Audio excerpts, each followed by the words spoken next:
trying to arrange one best friend living in London and one best friend living in Rottenstall, and children and new cars arriving and jobs arriving and trips and adulting. Free.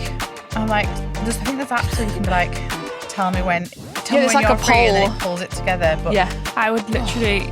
I've seen those, and you can like see everyone's calendars. I'd be like, I need to block out time. Like, don't ask me to do anything. I'd be like, I'm so busy. They're like, liar. So you're not busy all responding the to time. that request. No, I'm not. It's so hard to get together, isn't it? You do need a poll. My automatic, like, I've just got a gut feeling every time someone organises something, I'm just like, I'm not going. But then I do end up going and I go have a great time. But always my immediate reaction, like, inside my body is like, I would say I'm the same. I was like, it's a no from me. Yeah. And then I'll come around to it. And I do that, and then I have a really good time, and I say to the person that invited me, thanks you, because I didn't want to go. Yeah. Thanks for making me come to this. I didn't want to see you. I honestly applaud the social secretaries in my life. There's some WhatsApp some groups where amazing some of the ones. ladies nail it, and I have a life because something gets arranged and you go, and then you go, oh my God, I've had so much fun. The best one was Gabrielle. Laura was like, do you want to come to Gabrielle? The Gabrielle. And I was like, Gabrielle.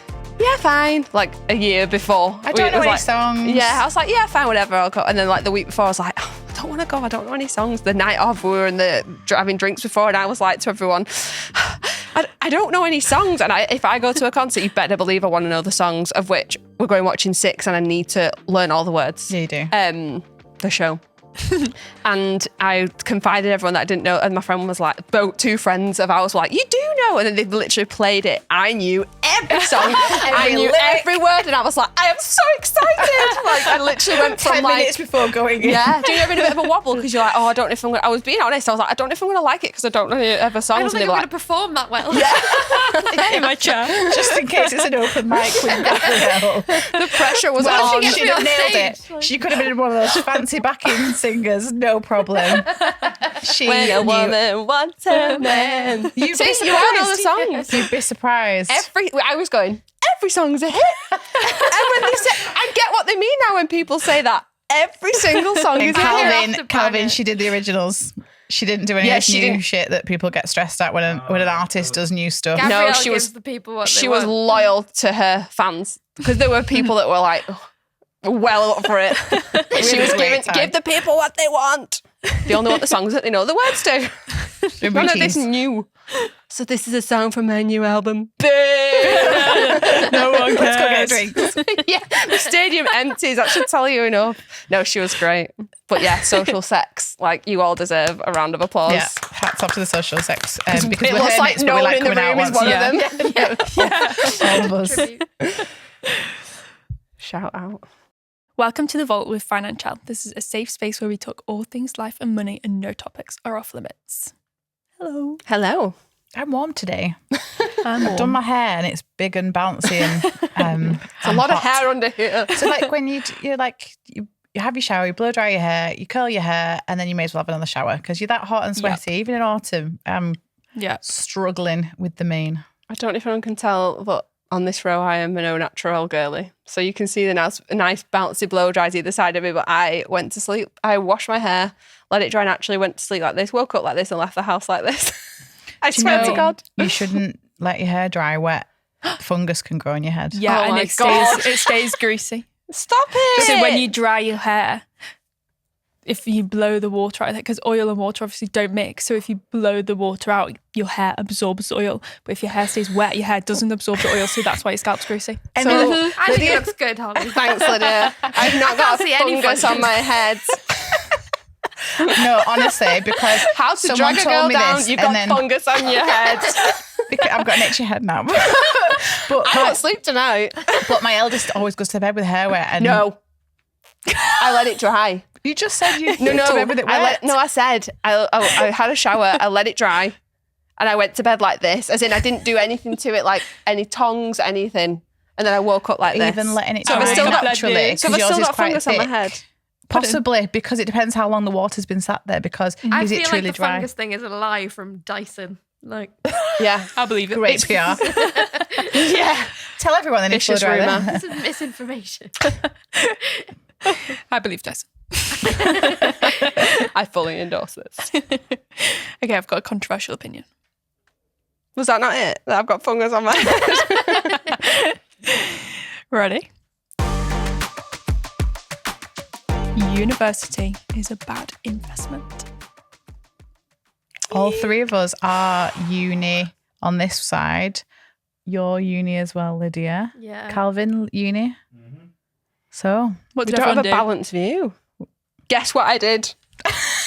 The study of Harry Potter and the. You've seen those like rogue degrees. I knew there was a David Beckham one. Oh, okay, I'll do that. She's like, masters? Anyone? University is a great 30 investment. grand. You get a degree in David Beckham. Yeah. You Beckhamology, could, yeah. isn't it? There was something at one point. There was. I swear to God, there was in the early What was 2000s. that? He's a pretty successful guy, so I guess if you studied him. I think it was like Yeah. the marketing. If you watched the recent documentary of the like class of '92 or whatever it was, it showed you. I always thought that football. No, it was the Beckham documentary. the Beckham one. It was his yeah. documentary. Yeah, yeah. Fascinating. I always assumed that like footballers were flash and had the best cars and all like walked in with the headphones on and No. such short memories. It showed you footage of like Roy Keane turning up to training like an old banger and like they didn't have He flash was the cars. first with the Porsche and Yeah. everyone couldn't believe it. Yeah, Like, it was like, what? And then he was the first one to get like big deals outside of any sporting thing. So I think that's why he shaved his hair because he did like an advert and then he did like Calvin Klein and that started it. So I no fully brand get deals, why. no such thing as footballers. So you can do a degree in it. I did fashion marketing and I love international fashion marketing. And I did a year in industry. I think we touched on this before in the pod. And I think that was fantastic. Like it absolutely set me up for when I left university, what the world of work was like, what I didn't want to do, because I actually then decided I didn't want, I did a buying. She didn't like fashion. I mean, The industry. I go to bed with wet hair like I was never going to fit in.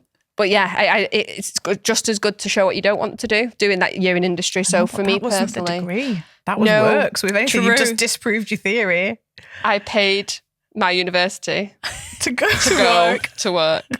Did you get paid that year?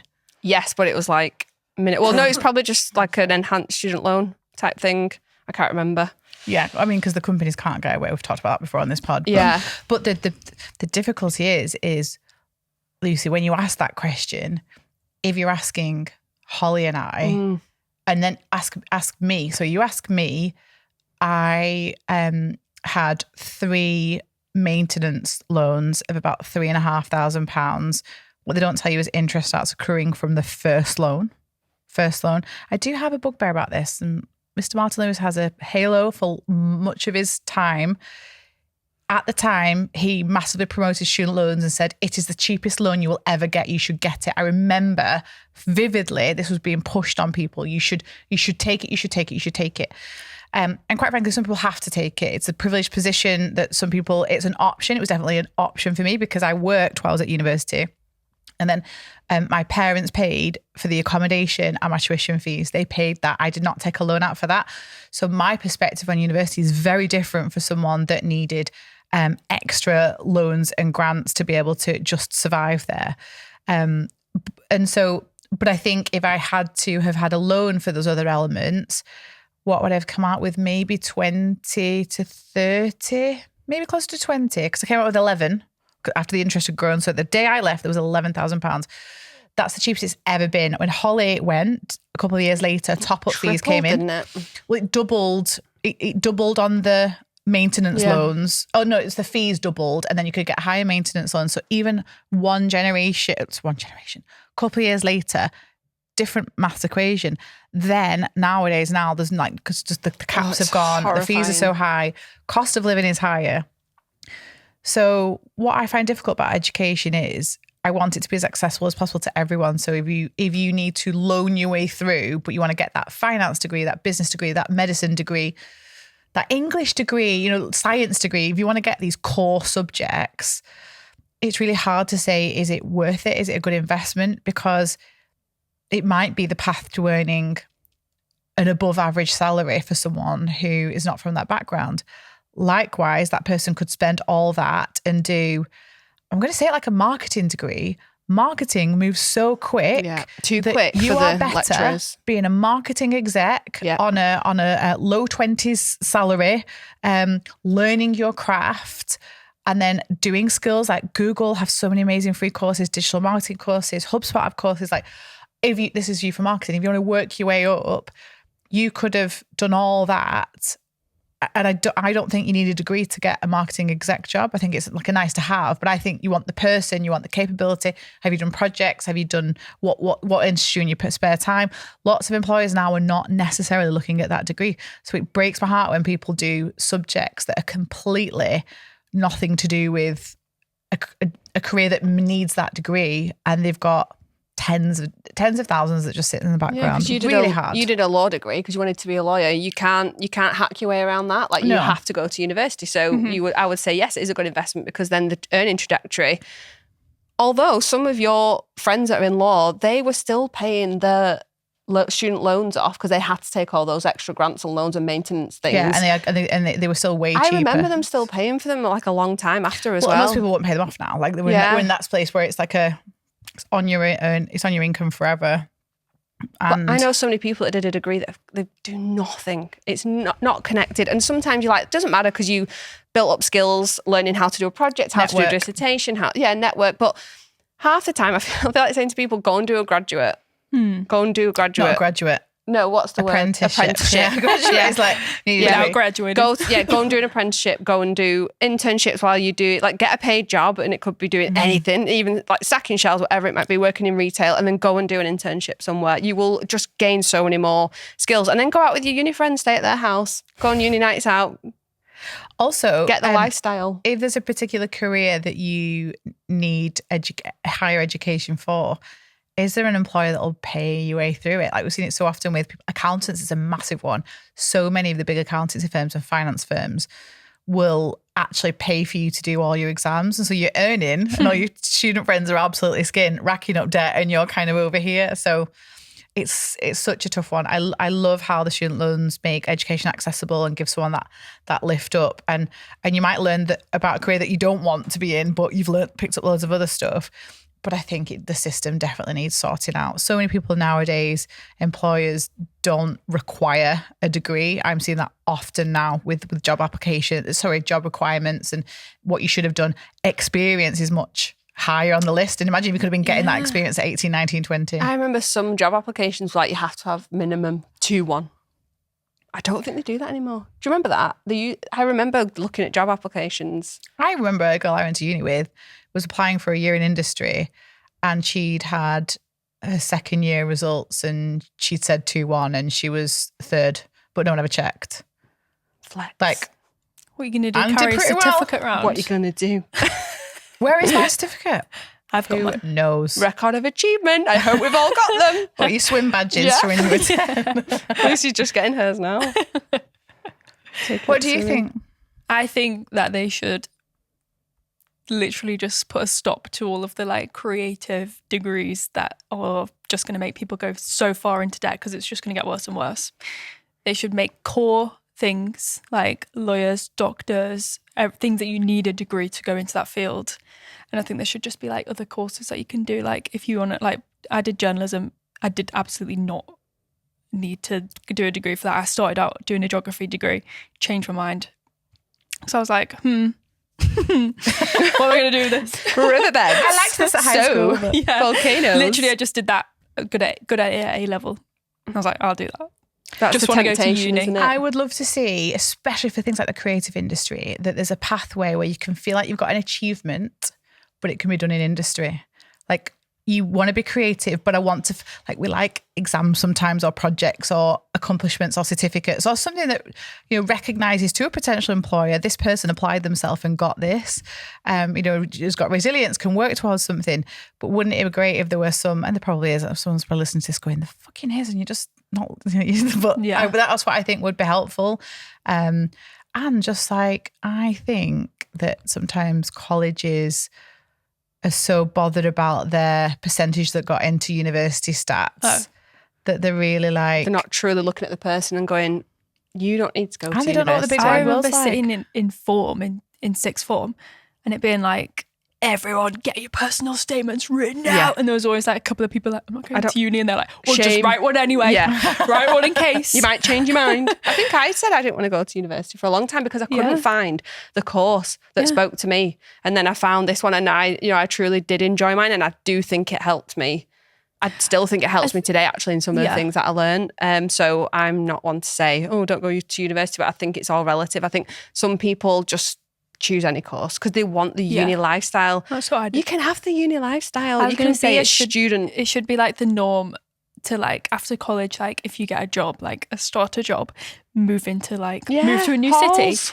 move into like Can you see this girl in halls? young No. She was like, professional. I'll join you when you're in a nice house, which she did. I skipped over the whole She's like, situation. I'm not doing that, It's like- not Oh my for God. me. Boarding. I chose the most expensive halls, Me too. much to my father's dismay. When I said I wanted to drop out, and he would still have had to pay for the rest. But I want to stay in the halls. I was like, Dad, I don't really like geography. I'm going to drop out. And he was like, pick another course. How would you have that conversation? I'd be so scared to have it and do the 3-year degree or something like I know. that. You were very brave. Yeah, I've been such a like indecisive person. Like I didn't want to go to sixth form. I was going to do a photography like course. Oh, geez, she's gone around the world. I did it for 3 days. I was like, no, I'm going back to sixth form. Going to do A levels. Absolutely, like I didn't flop my A levels. I did quite well, but not as well as I should have done. Obviously went to uni, did geography for about 3 months. I was like, no. I bet your mum and dad love us because I feel like we're the thing that you stuck at the longest. Hey, don't you might have a flight I'm sometime. going to take it as a compliment that you're still here. No, really. This is the longest I've ever done something for. Oh my God. We'll get you a certificate. It can go in your Yeah. record of achievement Need that dopamine hit. Can I see your record of achievement? Actually, I meant to ask you at your interview. and your degree certificate. Okay, I've got a first dilemma. I have spending anxiety. Hi guys, I've been a financial girly for around 3 months now, and I've been absolutely loving it. I've managed to save money every month since I started, which was not something I could have committed to before. I've cleared my credit card debt and I'm just back on track, building my emergency fund and savings, etc. However, I realise that after every payday routine, during the beginning of the month, I almost have some sort of anxiety and urge to try and save every penny. I know deep down that I have a budget set for all these expenses, but somehow I'm still worried I'll overspend. How do I get over this anxiety and become more money confident? Spending anxiety is a thing. It is a thing, especially when you are on a mission and when mentally you know that to spend less means there's more money to do your like money goals. It's quite black and white. It's very factual, but I think there are greys, and this is such a long journey that sometimes I say this about people overthink $3 decisions and don't think about the $30,000 ones. I've seen that, like, I did not come up with that. Someone said that, which is why I said the dollar thing. So someone might worry about the coffee that's £4 or the Netflix subscription or like the paying for whatever it is, that smallish thing. If you obsess over that, over here in the corner, you could be like investing now and that's going to be $30,000. Or it could be like pay more attention to a career change or a job opportunity, or pay more attention to the fact that the fees on your pension or your investments are really high. And if you move them, those are $30,000 decisions, but you're over here stressing about a Netflix subscription or stressing about, I'm just going to go over budget. So it's funny when the discipline that we've learned to do really well actually like holds us back and kind of limits our thinking a little bit. And it's the constant battle of someone who is on a money journey. They don't say they're frugal. It's more that it's the sacrifice that if I spend, it's not going into savings pot. But I think sometimes using, I don't know what you're saving for, but showing that if you're saving, let's say £500 a month, 20 to £30 overspend, next month you're still putting another 500 in. Like, it's not that next month you're not putting 500 in, it's just that you're a little lower. It's not going to move the needle. And you could really, really stress yourself out. Yeah, if that person's been on a debt payment journey as well, because you're so focused, you're so disciplined, you can see it all moving, to then be free of that, and then you've got like choice and leniency. You're worried that it's going to go the other way, so people then contract and they go like, I'm going to think small for a very long time, like you said, when there could be bigger things at play. Sounds like she's very much in control, like too much in control, and I think that's why she's written the dilemma, because she's acknowledging that actually I'm getting a little bit finicky about some things. I think the budget is permission to spend things as well comes into play. Like always make a sinking fund for it. And like, that's fine. I have a clothing sinking fund every single month, and I don't think I spend out of it like most months, because I'm like, I don't actually like, I give it to myself so that we don't take it from other places. Yeah. But 9 times out of 10, we don't really use it, but it's there in case I want it. So if, you know, like you said, permission to spend, give yourself some grace, like give yourself some breathing room. Sometimes people just create these such strict budgets that if they do fall out of line, spend £5 here or £10 there more, they lose their head.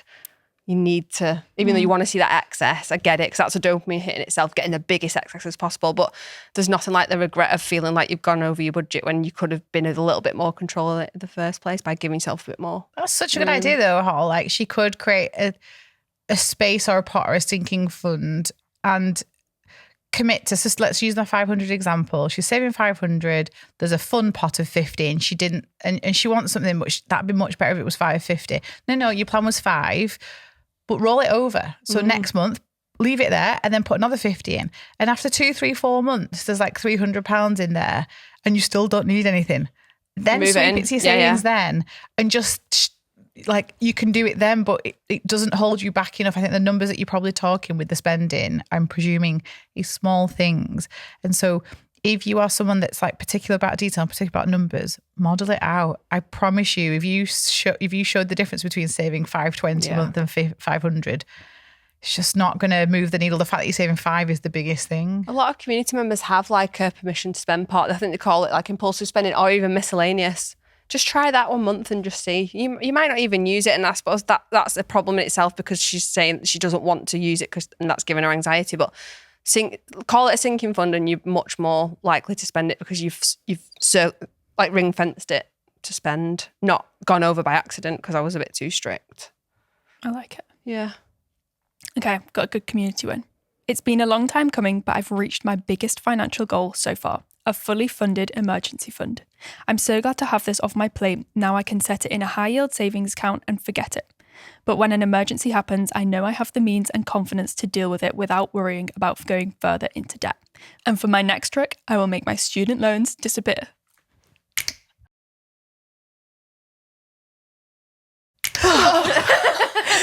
That was crazy. God, disappeared. Anyway. I also want to get serious about investing into my pension, as I'm almost 30. Yay!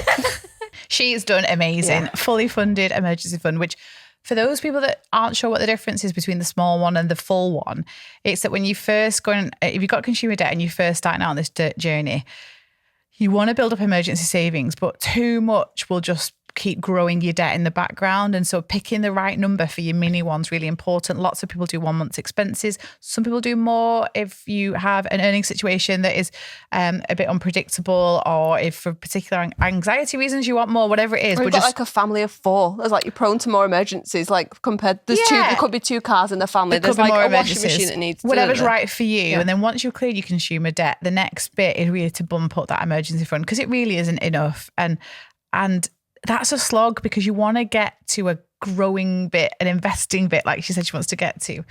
She's obviously put her student loans after the emergency fund, which is lots of people do as well, because kind of just in the background there. But it sounds like she's not far off. So fully funded emergency fund is like a war chest.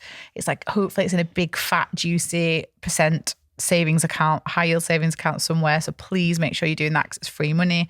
And then she's going to pay down the student debt and then get into investing. And hopefully as well, this is extra investing, because she'll be investing in her pension probably. So she's already doing a little bit of investing. She's going to lean into that moment when you start doing extra investing is really weird. You're like, it's a big thing at first and then you just forget it. And then because in your life, you've always saved up for something to buy so it's just the next thing you're saving for. Yeah, you're just like saving for a house renovation, saving for a new kitchen, saving for a new car. Like, no. Like, you're just putting this to stuff that grows, and it's kind of like, because it's not a physical item, it feels it's like really saving. weird for it some just goes people. away, doesn't it? It's like a bill, really. It's like a bill. But and if then you have a do your net robo-investor where you can track it, that's a bit more, you get a bit more excitement because you can see it moving. Do you know, like the stuff happening in the background, whereas if you're just putting it to something that you never see and you get an annual statement or whatever, actually investing can get quite exciting, but capital at risk. Just saying. If you'd like to share your win, head to the community in the app or email it to thevault@financielle.com. We don't earn the same, but we pay the same. Hi girls. My husband and I have been married for a few years, and whilst we're generally happy, our different incomes are causing tension. He earns significantly more than I do, yet he insists that we split our bills 50-50. For context, he works in tech and brings home upwards of 110k a year, whilst I'm in healthcare and bring home around 35k a year.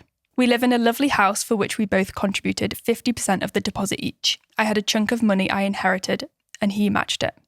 Since renewing our mortgage last year, our monthly payments have skyrocketed and I'm struggling to manage. I work hard in my job and contribute as much as I can, but my income is so much lower than his. Splitting bills equally leaves me with almost no disposable income, whilst he has plenty of money left over for savings, holidays, and personal expenses. I've tried to talk to him about dividing the bills proportionally based on our incomes, as I've heard you speak about this on the podcast, but he refuses to budge. He believes that splitting bills equally is fair and that we should both be contributing the same amount. This strain is causing me a lot of stress. I find it hard to save money or treat myself to small luxuries like coffees with friends, etc., while he has the freedom to do whatever he wants. It feels like we're not on the same team when it comes to managing our finances. I worry that this difference might lead to resentment and affect our relationship in the long run. I love my husband, but I don't want money to come between us. But I'm not sure how to approach this issue without causing a bigger conflict. How can I get him to see from my perspective and agree to a more even arrangement? Such an interesting dilemma, and one that I think millions of people will be going through, whether it's the female that gets paid more than the male, because spoiler, that does happen. But this like splitting of bills, like there's a lot going online at the moment I see about it as well. Like, should you split bills 50-50? Trying not to red flag him because she says she loves him. Dump him. Like a Laney's red flag. Yes. Have you seen there's a huge flag, like running red flag. No, it's not. It's the refuse to budge that I'm like, oh, what do you mean is refusing to budge? So I'm going to come back with an interesting proposal. Especially with the mortgage thing, I can imagine like if, on those salaries and if they've got quite a big home and then interest rates went up, a few of us have been through that where suddenly it's not affordable. No problem, sweetheart. We're going to sell the home and downsize to a 1-bed flat, which will be beautiful and gorgeous and we'll look after it. But that means that as a proportion of my income, the house is affordable.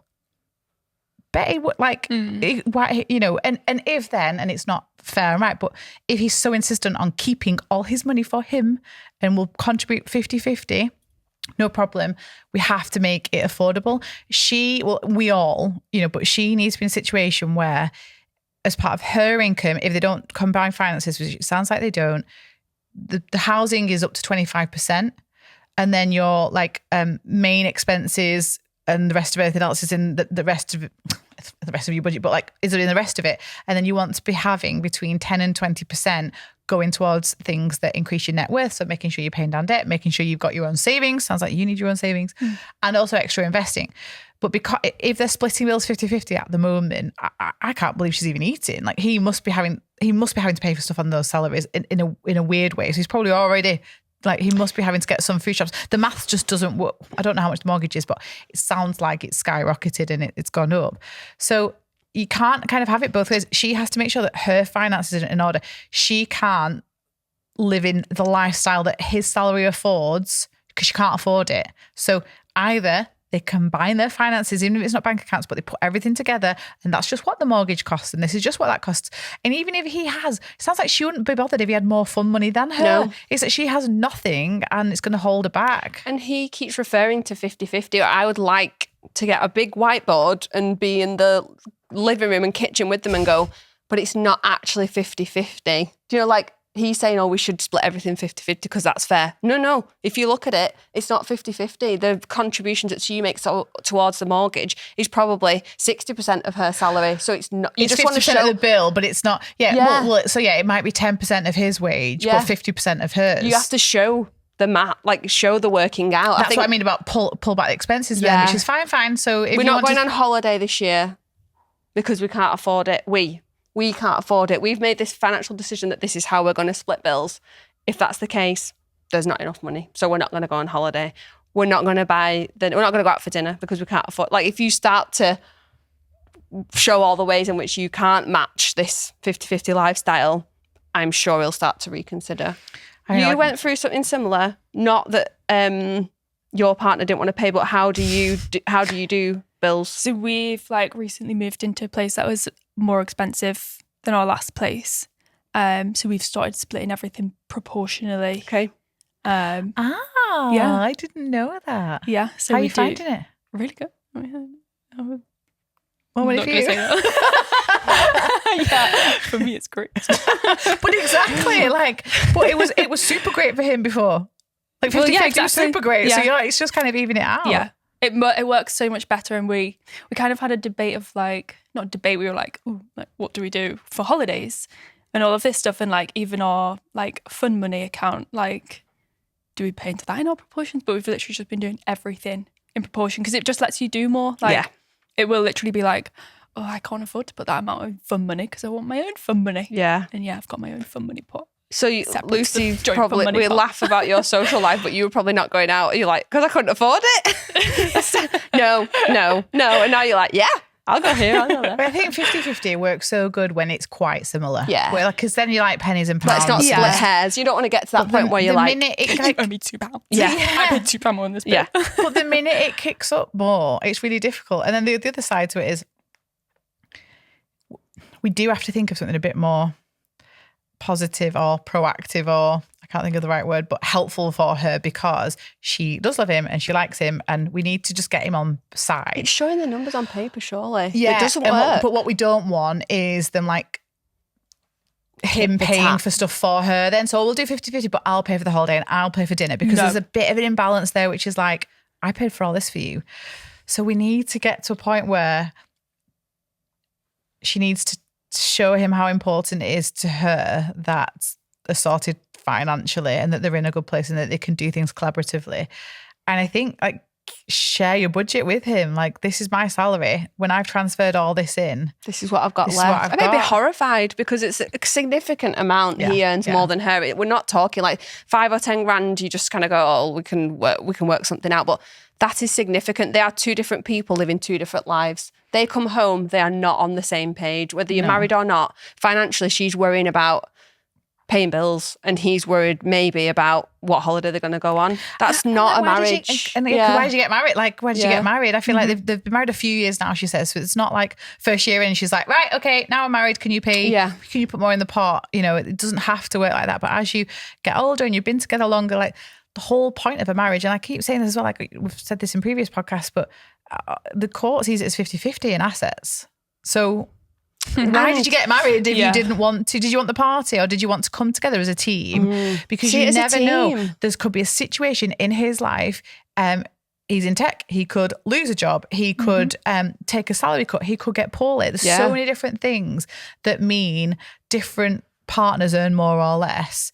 Would you like it if it was on the And other when foot? kids come into the mix, when people haven't got the money shit together before they have children, Oh, it's God. only going to 10 get more times worse, difficult. yeah. It's only going to get more difficult because I'm assuming the female's going to take time off. Her salary will go to something ridiculous. Statutory pay is awful. It's going to get worse. So nail it now. Are you going to say, oh, I bought the nappies this week. Oh, I'm going to buy the school shoes. Oh, but you bought the jumper. Oh, they want to go to a kids play centre. Nothing is cheap. It's all, your expenses are only going to increase. So please get it sorted before children, because it just adds so much more stress. Yeah. To I would the love mix. to know, like, some of our same-sex couples that listen. What are the dynamics like for you?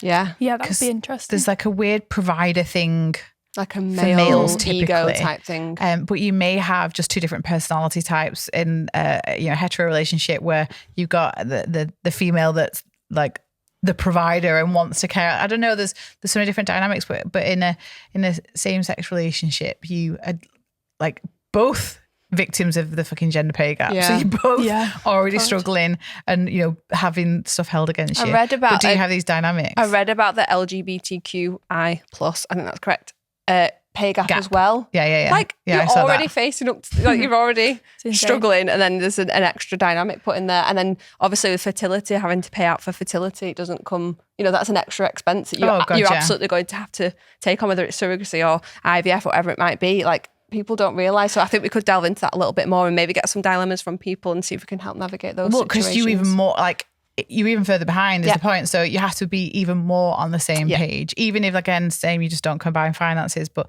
these money in relationships, if you can crack it, you've actually cracked the relationship. I firmly believe it, because so much about power, imbalance, safety, comfort, independence, like there's loads of different elements to it. It's not all one size fits all.